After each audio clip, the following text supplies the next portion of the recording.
ನಮಸ್ಕಾರ ವೀಕ್ಷಕರೇ, ಬೆಂಕಿ ಕನ್ನಡ ಕುಕಿಂಗ್ ಚಾನಲ್ಗೆ ಸ್ವಾಗತ. ಇವತ್ತಿನ ವಿಡಿಯೋದಲ್ಲಿ ನಾನು ನಿಮಗೋಸ್ಕರ UP ಸ್ಟೈಲಲ್ಲಿ ಅತ್ಯಂತ ಸುಲಭವಾಗಿ ಮಾಡಬಹುದಾದಂತಹ ಎಗ್ ಕರಿ ರೆಸಿಪಿಯನ್ನು ತಿಳಿಸ್ಕೊಡ್ತೀನಿ. ಮೊದಲು ಮೊಟ್ಟೆಯನ್ನು ಬೇಯಿಸ್ಕೊಂಡು ಈ ರೀತಿಯಾಗಿ ಚಾಕುವಿನಿಂದ ಅದನ್ನು ಕಟ್ ಮಾಡಿ ಇಟ್ಕೊಳ್ಳಿ. ನಂತರ ಒಂದು ಮಿಕ್ಸಿ ಜಾರಲ್ಲಿ 50 ಗ್ರಾಮ್ ಅಷ್ಟು ಬೆಳ್ಳುಳ್ಳಿ, ಒಂದು 2 ಇಂಚಷ್ಟು ಶುಂಠಿ, ಹಾಗೆ ಸ್ವಲ್ಪ ಕೊತ್ತಂಬರಿ ಸೊಪ್ಪಿನ ಬುಡದ ಭಾಗ ಏನಿರುತ್ತೋ ಅದನ್ನು ಹಾಕ್ಕೊಂಡು ನಂತರ ಅದಕ್ಕೆ ಒಂದು 5 ರಿಂದ 6 ಹಸಿಮೆಣಸಿನಕಾಯಿ ಹಾಗೆ ನೀರನ್ನು ಹಾಕ್ಕೊಂಡು ಚೆನ್ನಾಗಿ ಅರೆದಿಟ್ಕೊಳ್ಳಿ.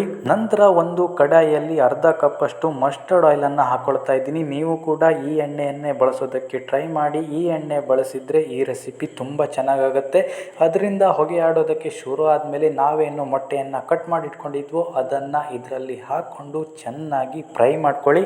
ಯಾವಾಗ ಈ ರೀತಿಯಾದಂತಹ ಕಲರ್ ಬರುತ್ತೋ ಅದನ್ನು ಸಪ್ರೇಟಾಗಿ ಎತ್ತಿಟ್ಕೊಂಡು ಅದೇ ಎಣ್ಣೆಯಲ್ಲಿ ಒಂದು 4 ಲವಂಗ, ಸ್ವಲ್ಪ ಕಾಳುಮೆಣಸು, 4 ಹಸಿರು ಏಲಕ್ಕಿ, 2 ಕಪ್ಪು ಏಲಕ್ಕಿ, 2 ಇಂಚಷ್ಟು ಚಕ್ಕೆ, ಸ್ವಲ್ಪ ಜಾವಿತ್ರಿ ಹಾಗೆ 1 ಟೀ ಸ್ಪೂನ್ ಅಷ್ಟು ಜೀರಿಗೆಯನ್ನು ಇದಕ್ಕೆ ಹಾಕಿ ನಂತರ ಅದಕ್ಕೆ 2 ಪಲಾವ್ ಎಲೆ ಹಾಗೆ 4 ರಿಂದ 5 ಒಣ ಮೆಣಸನ್ನು ಇದಕ್ಕೆ ಹಾಕೊಂಡು ಚೆನ್ನಾಗಿ ಫ್ರೈ ಮಾಡ್ಕೊಳ್ಳಿ. ನಂತರ ಇದಕ್ಕೆ ಒಂದು ಅರ್ಧ ಕೆಜಿಯಷ್ಟು ಈರುಳ್ಳಿಯನ್ನು ಈ ರೀತಿಯಾಗಿ ಸಣ್ಣದಾಗಿ ಕೊಚ್ಕೊಂಡು ಚೆನ್ನಾಗಿ ಫ್ರೈ ಮಾಡ್ಕೊಳ್ತೀನಿ. ಯಾವ ರೀತಿಯಾಗಿ ಫ್ರೈ ಮಾಡ್ಕೋಬೇಕು ಅಂದರೆ ಇದರ ಕಲರು ಗೋಲ್ಡನ್ ಬ್ರೌನ್ ಬರೋ ತನಕ ನೀವು ಚೆನ್ನಾಗಿ ಫ್ರೈ ಮಾಡ್ಕೋಬೇಕು. ನಂತರ ಮೀಡಿಯಂ ಫ್ಲೇಮ್ ಮಾಡಿಕೊಂಡು ಇದಕ್ಕೆ 1 ಟೀ ಸ್ಪೂನ್ ಅಷ್ಟು ಉಪ್ಪನ್ನು ಹಾಕ್ಕೊಂಡು ಮತ್ತೆ ಚೆನ್ನಾಗಿ ಮಿಕ್ಸ್ ಮಾಡಿಕೊಂಡು ಫ್ರೈ ಮಾಡ್ಕೊಳ್ಳಿ.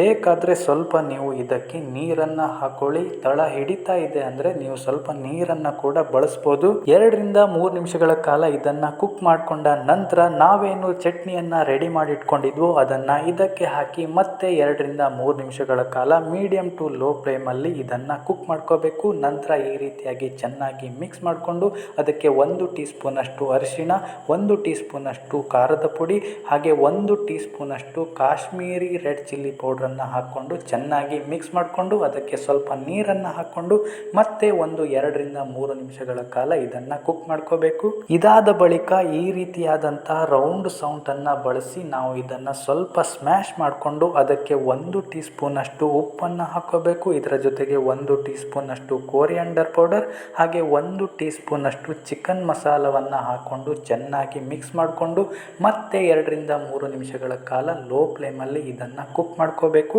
ನೋಡಿ, ಈ ರೀತಿಯಾದಂತಹ ಸ್ಟೇಜ್ಗೆ ಬಂದ ತಕ್ಷಣ ನಿಮ್ಗೆ ಎಷ್ಟು ಬೇಕೋ ಅಷ್ಟು ನೀರನ್ನು ಹಾಕೊಳ್ಳಿ. ಜಾಸ್ತಿ ತೆಳು ಮಾಡೋದಕ್ಕೆ ಹೋಗಬೇಡಿ. ಒಮ್ಮೆ ಚೆನ್ನಾಗಿ ಮಿಕ್ಸ್ ಮಾಡಿಕೊಂಡು ನಾವೇನು ಮೊಟ್ಟೆಯನ್ನು ಫ್ರೈ ಮಾಡಿ ಇಟ್ಕೊಂಡಿದ್ವೋ ಅದನ್ನು ಇದಕ್ಕೆ ಹಾಕಿ ಚೆನ್ನಾಗಿ ಮಿಕ್ಸ್ ಮಾಡಿ ಒಂದು 5 ನಿಮಿಷಗಳ ಕಾಲ ಲೋ ಫ್ಲೇಮಲ್ಲಿ ಇದನ್ನು ಕುಕ್ ಮಾಡ್ಕೊಳ್ಳಿ. 5 ನಿಮಿಷ ಆದಮೇಲೆ ಮುಚ್ಚಳವನ್ನು ತೆಗೆದು ಇದಕ್ಕೆ ಸ್ವಲ್ಪ ಕೊತ್ತಂಬರಿ ಸೊಪ್ಪನ್ನು ಮೇಲ್ಗಡೆ ಈ ರೀತಿ ಹಾಕಿದರೆ ನಮ್ಮ UP style egg curry masala ರೆಡಿಯಾಗಿರುತ್ತೆ ಸರ್ವ್ ಮಾಡೋದಕ್ಕೆ.